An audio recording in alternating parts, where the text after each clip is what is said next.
Hello, this is Anand Sunny from Sunny Enterprises. This is our fourth video for logic introduction to logic element technology. Typical circuits for logical elements. A simple example, the controls of logic elements. We look at the control of a cylinder using standard technology.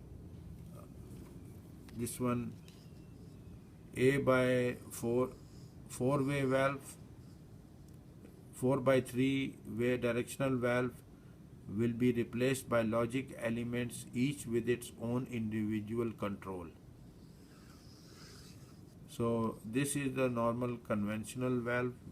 You see, now we are going to replace this conventional valve with cartridge valves or logic element technology.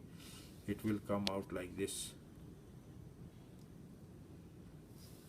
one.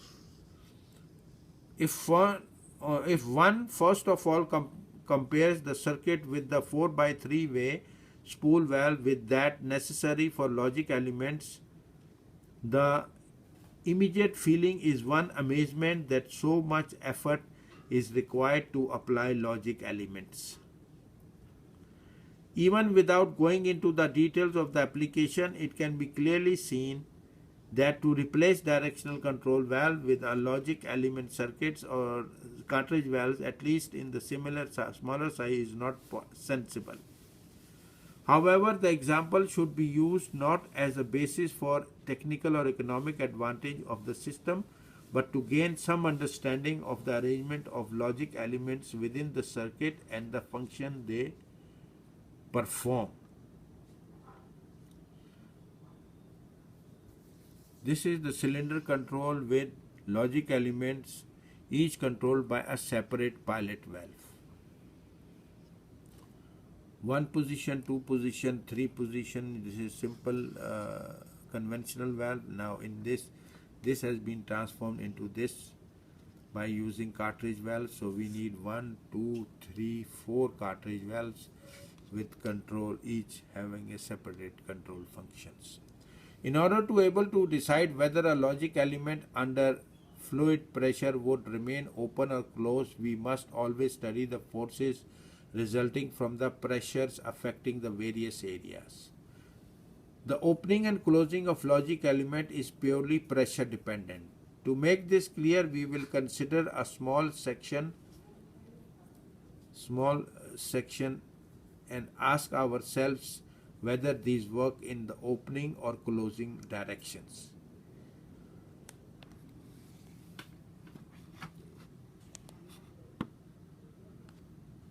So now we are considering this small area.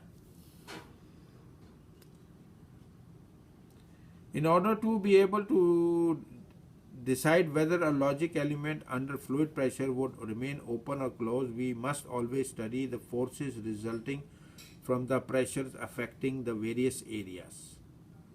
The opening and closing of logic element is purely pressure dependent. To make this clear, we will consider this small section of the whole circuit. Let us look at the forces affecting logic elements as shown and ask ourselves whether these work in the opening or closing direction. In the opening direction, F opening is equal to PA AA plus PB AB. In closing direction, F closing is equal to PA AX plus spring force. So opening force is PA, this is PA into AA area plus PB AB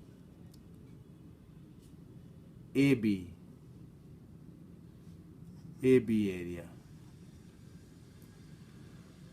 In closing direction, F closing is equal to PA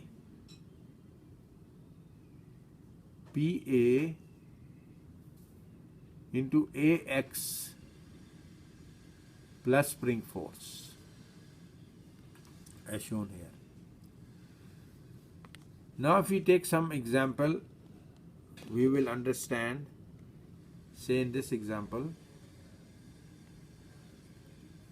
PA is equal to 250 bar, PB equal to 80 bar. Logic element size 25 with a 4 bar spring and annular area 50%, 3.45 bar cracking pressure A to B. Px is equal to Pa, spring force is equal to required cracking pressure into effective area.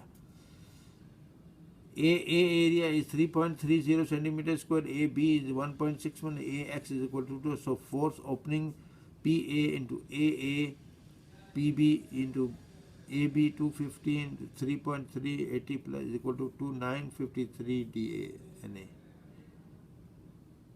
Force closing PA into AX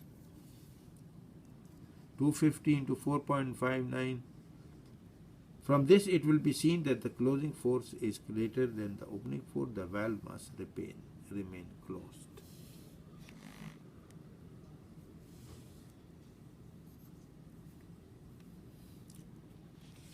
Thank you. This is Adnan Sani from Sani Enterprises, and we are trying to give you some insight into logical element technology, cartridge valve technology. My phone number is 00923124225402, and WhatsApp is 00923124225402. Thank you very much.